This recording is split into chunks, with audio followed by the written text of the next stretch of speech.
Ai, graça e paz. Como eu não tenho intuito de estar ganhando dinheiro com a live, eu vou gravar um vídeo.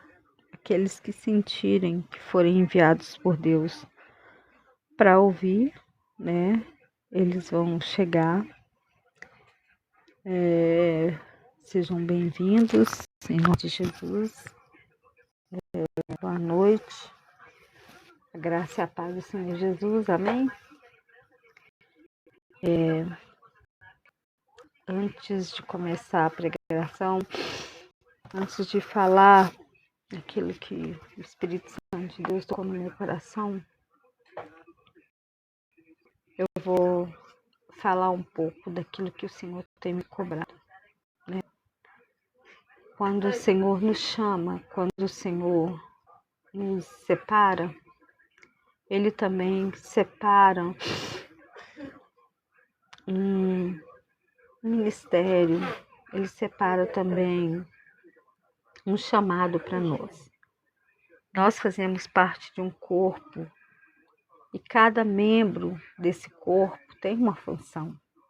Nenhum membro é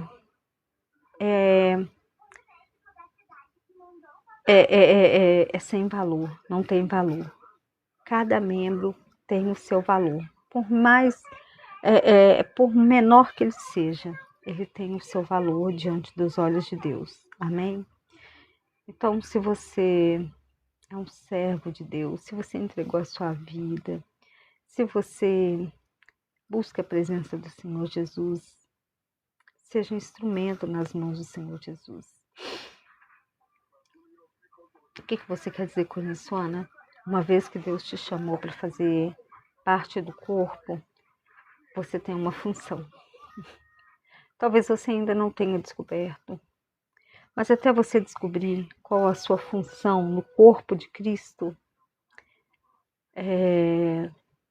ore, interceda, clame, suplique a Deus pelas vidas que estão a padecer, que estão morrendo sem conhecer o Senhor Jesus.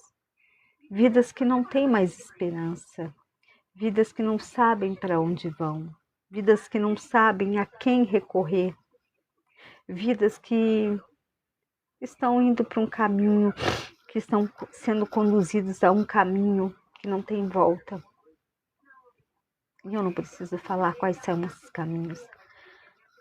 Olhamos para um lado e para o outro e vemos a população se definhando nesses caminhos. E poucos são os que querem abraçar essas vidas que estão se definhando nesse caminho. E nessa noite, em nome de Jesus, eu quero convocar você a estar intercedendo, clamando, suplicando por faixa de Gaza. Ana, faixa de Gaza, sim. Lá existem vidas que são alvos do Senhor Jesus. Ana, mas eles... somos pecadores, todos nós somos pecadores. Todos nós somos chamados por Deus. Em cada continente, em cada país vai ter uma vida separada, que Deus chamou, separou para fazer a diferença na sua nação, no seu bairro, no seu vilarejo, aonde essa pessoa estiver. Interceda por Sudão, a coisa lá não está fácil. Interceda pelos meninos da República Democrática do Congo. Esse celular que você está manuseando aí é fruto de trabalho dia e noite, debaixo de sol e de chuva, meninos. Interceda pela Ásia Central, pela Ásia em si, Eles precisam com urgência conhecer Jesus, conhecer o dono da salvação, o caminho, a verdade e a vida. Eles precisam conhecer aquele que deu a vida na cruz do Calvário, mas que no terceiro dia ressuscitou e que hoje vive e reina. São crianças, milhares e centenas de crianças em abrigos, em orfanatos, em casas de adoção. E parece que tem mais abrigos, orfanatos, casas de adoção do que próprias casas. É uma coisa assim de estarrecer o coração. Interceda por aquele vizinho que pega no seu pé. A Bíblia fala que nós devemos orar por aqueles que nos... A nossa luta não é contra a carne, a nossa luta não é contra a sangue, a nossa luta é contra o diabo, a nossa luta é contra a potestade. Então não adianta você ficar com raiva daquele abençoado que pega no seu pé no seu serviço, na sua escola, na sua vizinhança, dentro da sua casa, na sua parentela. Não adianta bater de frente. Não adianta querer lutar com suas próprias forças. Entregue nas mãos do Senhor. Interceda por eles. Ore por eles. Talvez Deus não vá mudá-los. Talvez Deus não chegue nem salvá-los. Mas Deus pode mudar a forma em que eles vão começar a enxergar você. E através da sua vida, eles podem até se converter. Então, seja um instrumento nas mãos do Senhor. Não perca tempo. Nós não temos mais tempo para brincarmos de ser crentes, de sermos servos do Senhor. Até mesmo porque servo do Senhor não brinca. Ele faz a obra com vontade ou sem vontade, com força ou sem força, triste ou alegre, independente da situação. O servo do Senhor, ele está ali disposto a entregar a própria vida, se assim for, pela obra do Senhor. Amém? Que você seja essa pessoa, a partir de hoje, a interceder por esses países, por esses continentes que eu acabei de te falar. Eles precisam com urgência, eles têm essa carência de conhecer Jesus, de serem salvos. Jesus pode entrar lá numa casa, numa hora dessa, e mudar todo o cenário. Tem vilarejos lá que as pessoas não sabem, nunca viram um colchão, nunca dormiram no colchão. Tem crianças lá que estão a falecer, sem saber o que é um pedaço de carne. Então, se a dor do próximo não te dói, se a dor do próximo não te incomode, eu tenho uma coisa para te contar. Ana, o que você vai falar é muito agressivo, mas é realidade. Se a dor do próximo não te dói, amigo, abre um buraco, se joga, porque já está morto. A dor do próximo é a nossa dor. É um dos mandamentos do Senhor. Amai o próximo como a vós mesmo. Se você não consegue amar o seu próximo, você não vai amar seu filho. Você não vai amar a si mesmo. Porque assim como você, o seu próximo é a imagem e semelhança do Senhor Jesus também. Amém? Então, inclua nas suas orações, nas suas intercessões. Gaza, o povo precisa com urgência de uma intervenção do Senhor Jesus, e só Jesus pode mudar a situação daquele povo, principalmente das crianças que são alvo. Sudão, os cristãos estão sendo perseguidos. República Democrática do Congo, Nepal, Ásia Central, a Ásia no geral, a Ásia de leste a oeste, de norte a sul. Os eunucos, depois vocês jogam aí no TikTok, que são os eunucos, as meninas do Camboja. Pelo amor de Deus, sejam um instrumento nas mãos do Senhor, não queiram somente receber, até mesmo porque a palavra do Senhor diz que quando nós buscamos o Senhor, Ele mesmo cuida de nós, Ele cuida dos nossos. Buscai primeiro o reino dos céus e as outras coisas vos serão acrescentadas. Então, buscai o reino do céu é interceder, é fazer pelo próximo, é amar o próximo. Amém? Tenham o hábito de pedir a Deus orientação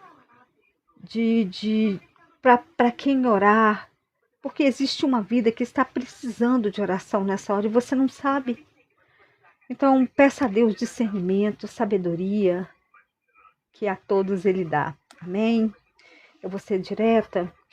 A palavra que o Senhor Jesus me deu nessa noite, ela se encontra... Arthur Silva, agora não é hora de brincar, tá? Deixa a brincadeira para mais tarde, tá? A palavra que o Senhor Jesus tocou no meu coração, ela se encontra em João, capítulo 11, no versículo 33. João, capítulo... Perdão. É isso mesmo, capítulo 11, versículo 33, tá? Lá vai falar assim: Jesus, pois, quando viu-a chorar, e também chorando os judeus que com ela vinham, moveu-se muito em espírito e perturbou-se. Aqui é a passagem que fala de Lázaro, a morte de Lázaro, o amigo de Jesus Cristo. O amigo por quem Jesus chorou. A única passagem que vocês vão ver falando que Jesus chorou foi na morte de Lázaro. Lázaro, Maria e Marta eram amigos de Jesus. E Jesus tinha um apreço muito grande por essa família. Maria é aquela que derramou o seu perfume mais caro nos pés do Senhor Jesus e enxugou com seus cabelos. Lembra dessa passagem? Essa Maria. Marta é aquela que vivia preocupada quando Jesus estava lá em fazer as coisas para agradar Jesus. E Jesus pede para que ela se acalme, para que ela descanse e para que ela preste, para que ela se entregue mais na presença do Senhor. Para ela, assim como Maria, desfrutar daquele momento de estar na presença do Senhor Jesus. Mas a palavra essa noite Deus está ressuscitando os seus sonhos. Assim como Deus ressuscitou Lázaro. Eu creio que quando Jesus recebeu a notícia de que o seu amigo estava muito doente, eu creio que Jesus já sabia que Lázaro viria a óbito. A Bíblia é bem clara em dizer que Jesus não é pego de surpresa em momento algum. Em tudo ele já sabia o que iria acontecer. Nada para ele era surpresa, assim como para ele até hoje, nos tempos atuais, nada é surpresa. Nada que acontece pega Jesus de surpresa. Nada do que o ser humano faz pega Jesus de surpresa. Amém? Até mesmo porque ele conhece os nossos pensamentos, os intentos dos nossos corações. Então, para Jesus, nada que façamos é surpresa. Até mesmo porque, até mesmo o que eu vou falar, ele já sabe. Antes da palavra me sair a boca, ele já sabe o que eu vou falar. Então, para ele, não tem nada de surpresa. E Jesus, quando ele recebeu aquela notícia, ele não foi pego de surpresa. Mas ele também sabia que era necessário ele esperar acontecer o que aconteceu para que a glória do Senhor se manifestasse. Para que a glória do Senhor fosse como que eu posso explicar? Fosse de uma forma inexplicável, para que pegasse muitos de surpresa. Não pegou Jesus de surpresa, mas pegou muitos de surpresa, porque muitos não esperavam. A própria Marta não esperava que seu irmão fosse ressuscitar. Ela acreditava sim que ele fosse ressuscitar na glória, né? Ela até fala com Jesus, sim, eu creio que ele vai ressuscitar no dia, né, da glória. Só que Jesus fala não, né? Ele não está morto, ele dorme, né? E quantas vezes nós nos vemos nessa situação, né?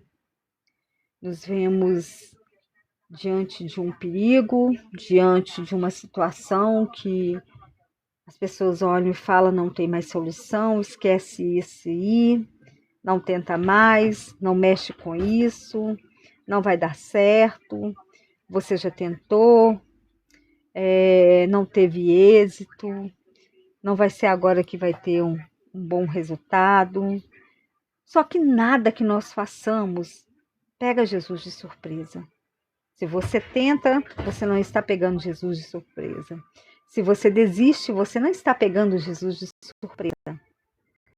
E o que mais me chamou a atenção é quando fala que Jesus ficou perturbado, né? E aí o significado de perturbado é porque ele era 100% homem, né? Ele sentiu profundamente compaixão, tristeza pela morte e ira contra o pecado e suas consequências. Essa perturbação no espírito demonstra a sua empatia com a dor humana antes de realizar o milagre da ressurreição de Lázaro. Ou seja, essa perturbação ele sentiu porque ele estava ali 100% homem.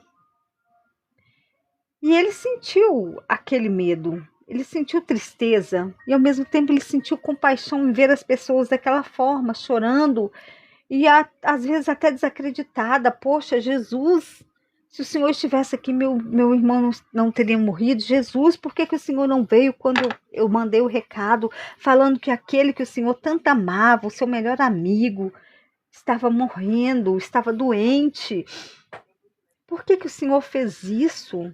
Se o Senhor estivesse aqui, nada disso teria acontecido, mas era necessário aquela situação.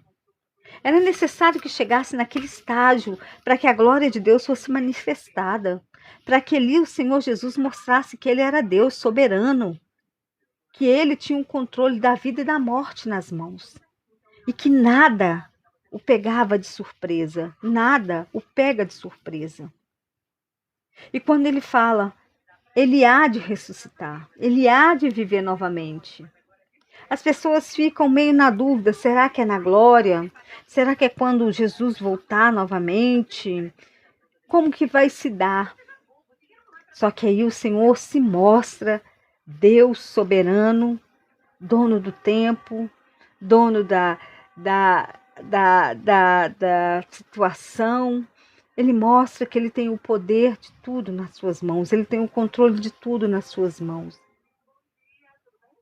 E aí, para que o milagre acontecesse, às vezes nós temos que mover, às vezes nós temos que dar o primeiro passo, às vezes nós ficamos esperando algumas coisas acontecer, quando na verdade Deus está esperando só um passo. Seja um passo de fé.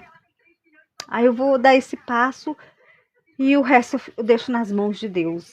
Talvez seja isso que Deus esteja esperando de você, para você viver esse sonho, essa restituição, sabe, de milagre, essa restituição daquilo que você viveu um tempo lá atrás. Não que Deus queira que você viva da mesma forma, porque Deus não é um Deus que trabalha com coisas velhas. Ele tem sempre algo novo para nos dar, para nos oferecer, porque as suas misericórdias se renovam todas as manhãs. Se a sua misericórdia se renovam todas as manhãs, é claro que tem algo novo todas as manhãs. Amém? Porque ele é Deus de surpresas. E a pedra, essa pedra é necessária, que nós removemos a pedra. Ana, o que é essa pedra? O medo. é a angústia, é a dúvida, é o trauma. Remova isso do seu passado, da sua vida e veja Deus trabalhar na sua vida. Deixa Deus trabalhar, deixa Jesus trabalhar conforme a vontade dele, conforme o querer dele. Deixa ele agir segundo a vontade dele, no tempo dele. Não questione a Deus quando, como, de que jeito. Simplesmente entregue a ele aquilo que lhe custa. Entregue a ele o seu cordeiro, sabe? Entregue essa dor, entregue esse rancor, essa raiva, esse medo, essa tristeza que não tem deixado as coisas fluir na sua vida. Deus não vai poder trabalhar na sua vida com medo, com traumas, com dúvida principalmente. Hoje você fala com Deus, Deus, eu quero uma casa assim. Amanhã você fala com Deus, não, eu quero um apartamento. Ou você decide se você quer a casa, se você quer um apartamento. Como que Deus vai te dar a casa ou o apartamento se ele não sabe o que você quer? Estou dando um exemplo. Mas pode ser que tenha alguém nessa dúvida. As ataduras, elas representam os comportamentos do passado. A voz de Jesus nos liberta para uma nova vida, mas é preciso que a comunidade nos ajude a desatar aquilo que nos aprisiona. A comunidade aqui se trata da igreja. É um irmão ajudando o outro irmão. É um irmão orando pelo outro irmão. É um intercedendo pela vida do outro. É aquilo que o Espírito Santo de Deus me pediu para falar no começo do vídeo. É interceder, é orar, é suplicar pela vida do próximo. Nós não sabemos como nosso vizinho está do outro lado. Às vezes amanhece, a gente vê ele lá arrumado, bonito, né, cheiroso, cheirosa. A gente fala, nossa, poxa, tá com a vida boa. E às vezes está tão cheio de problema, está tão assoberbado, está tão cheio de preocupação, está com tantos problemas, está precisando de uma mão para socorrer, uma mão para levantar, um ombro amigo para se apoiar. E é através da oração que Cristo nos dá sabedoria de como lidar com situações assim. Então, as ataduras, é necessário que nós removemos elas. Tanto que você não vai ver Jesus ir lá e tirando as ataduras de Lázaro. Ele chama Lázaro, saia para fora.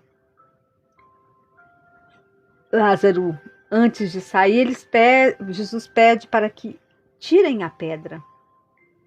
É necessário que você tire o medo, tire a dúvida, tire os traumas do passado, das coisas que não deram certo, das coisas que não fluíram, das coisas que não aconteceram segundo a sua vontade, mas segundo a vontade de Deus, porque todas as coisas cooperam para o bem daqueles que amam a Cristo e que nada passa desapercebido aos olhos do Senhor Jesus. Nada acontece sem a permissão do Senhor Jesus. Amém? Depois ele pede para que tirem as ataduras de Lázaro. Tire aquilo que te prende do passado da cabeça. Tire o passado da cabeça. Pare de viver. Eu fui feliz no passado quando eu tinha isso, quando eu tinha aquilo. Deus tem coisas novas. A sua misericórdia não se renova todas as manhãs. Isso quer dizer que Ele tem coisas novas todas as manhãs para nos dar, para nos entregar, para nos renovar. Então, é necessário que lancemos o passado, no mar do esquecimento, para que o Senhor comece a tratar a ferida, para que Ele comece a dar vida àquilo que estava morto. Parem de achar que Jesus só fez milagre lá na Bíblia. Jesus é o mesmo ontem, hoje e será eternamente. Os mesmos milagres que Ele operou lá atrás, Ele opera aqui hoje. e vai operar lá na frente. E milagres maiores Ele fará. Ele tem coisas maiores. E o que Ele está dizendo nessa noite é: Deus ressuscita sonhos. Ele pode transformar aquilo que parece que não tem mais jeito em coisas novas. Aquilo que se foi permissão do Senhor Jesus. A porta do emprego, eu perdi meu emprego, eu não consigo pagar minha faculdade, minha família se desfez, o meu marido foi embora, minha esposa foi embora. Tudo é permissão do Senhor Jesus. Nenhuma folha cai de uma árvore sem a permissão do Senhor Jesus. Nem os fios que caem do seu cabelo é sem a permissão do Senhor Jesus. Então é necessário que vocês larguem o medo, deixem os traumas de um passado que não deu certo, seja em qual área for. Ana, eu tentei ser feliz por várias vezes num casamento e não deu certo. Deus tem algo maior e melhor. E ainda que não seja um esposo, uma esposa, Ele tem algo maior e melhor. Ele tem coisas, Ele tem planos maiores e melhores para você. Eu acredito que você dando a Deus essa oportunidade dele fazer aquilo que está no coração dele, não é perca de tempo para você. Então comece a partir de hoje a arrancar as ataduras, o medo, os traumas, a tristeza, o rancor, o ódio. Deixa Deus curar, deixa Deus, tratar dessas feridas. Deixa Deus fazer as coisas novas acontecerem na sua vida. Remova a pedra da insegurança, do medo, do trauma, da dúvida. Depois arranque as ataduras de um passado. Mas que quando eu era assim, assado, eu era mais feliz. Quando eu vivia com fulano, eu era mais feliz. Quando eu trabalhava na outra empresa, eu era mais feliz. Eu era mais, eu era mais valorizado. Pare de viver do passado. Viva o novo que o Senhor Jesus tem para você nessa noite. Essa palavra é bem clara. O que Ele fez para Lázaro foi uma vida nova. E é uma vida nova que Ele quer te dar nessa noite. É uma vida é uma vida de novidades. É uma vida de testemunho para dizer que grandes coisas fez o Senhor por nós. Por isso estamos alegres. O Senhor, a quem eu sirvo, Ele não dorme, Ele não cochila, Ele não toscaneja. Toscaneja é isso aqui, gente, ó. Nós precisamos fazer isso aqui, olha, para os olhos serem limpos, né? Para dar aquela aguinha, falando de um modo bem vulgar, e limpar os nossos olhos. Jesus não precisa disso, não. Os olhos dele estão atentos sobre a terra 24 horas, 48 horas. Os olhos dele estão em todos os lugares. A palavra do Senhor diz que Ele é onisciente, Ele é onipresente. Ou seja, Ele está em todos os lugares, Ele vê tudo o que acontece em todos os lugares. Ana, então por quê? Então, Ana, por quê? Porque é só você deixar o Senhor Jesus conduzir. Mas primeiro você tem que tirar a pedra, depois tirar as ataduras, deixar Deus fazer as coisas acontecerem segundo a vontade dEle, no tempo dEle, na hora dEle. Porque assim como diz lá em Isaías 60, no versículo 22, quando for a hora, eu, o Senhor Jesus, farei acontecer. Amém? Que vocês possam meditar nessa palavra, que vocês possam ouvir o Espírito Santo de Deus, direcionar. Qual é a atadura que você precisa tirar da sua vida nessa noite? Do seu coração, da sua mente? Qual é a pedra que você precisa remover primeiro? Para depois você remover as ataduras. para que Cristo faça coisas novas, porque coisas novas tem o Senhor para fazer na nossa vida, na sua vida. Deus está ressuscitando sonhos nessa noite. Assim como ele ressuscitou Lázaro, ele vai ressuscitar os sonhos. Ele vai ressuscitar aquilo que estava morto, aquilo que você achava que não, sabe, que não dava mais, que não, Ana, já se passou tanto tempo, a minha idade já avançou. Ana, agora é uma bobagem pensar nisso. Ei, para Deus não tem tempo. Para Deus não tem hora. Para Deus existe o tempo dele, a hora dele. Aí quando é a hora dele, ele faz as coisas acontecerem. Ele faz as coisas se alinharem, ele faz as coisas se encaixarem. E aí, assim como Marta e Maria presenciaram a ressurreição do seu próprio irmão, vocês vão presenciar Deus ressuscitando, Deus movendo a pedra, Deus curando, Deus transformando o cenário que era de morte em vida, para a honra e para a glória do Senhor Jesus. Amém? Que vocês possam estar orando pela vida dos irmãos em Gaza, Sudão, República Democrática do Congo, a Ásia Central, a Ásia em geral. Amém? Pelos eunucos, pelas meninas de Camboja, Nepal, pelos meninos das montanhas, e que o Senhor Jesus possa ressuscitar sonhos nessa noite, ressuscitar, tirar da gaveta, aquilo que estava bem lá no fundinho da gaveta, que você falava assim, olha, já não dá mais tempo, já perdeu, sabe, já deu, não, agora não faz nem mais sentido. Para Jesus faz sentido. Para Jesus faz sentido. Se alinhou com a vontade do Senhor, ele faz acontecer. Amém? O Senhor Jesus, ele ainda é o Deus que faz surpresas. Creia nessa palavra, creia no Senhor Jesus e será salvo tu e tua casa. Amém? Que vocês tenham uma noite de sexta-feira abençoada, um final de semana abençoado em Cristo Jesus. Que vocês possam meditar e o Espírito Santo de Deus possa testificar essa palavra no coração de vocês. Graça e paz.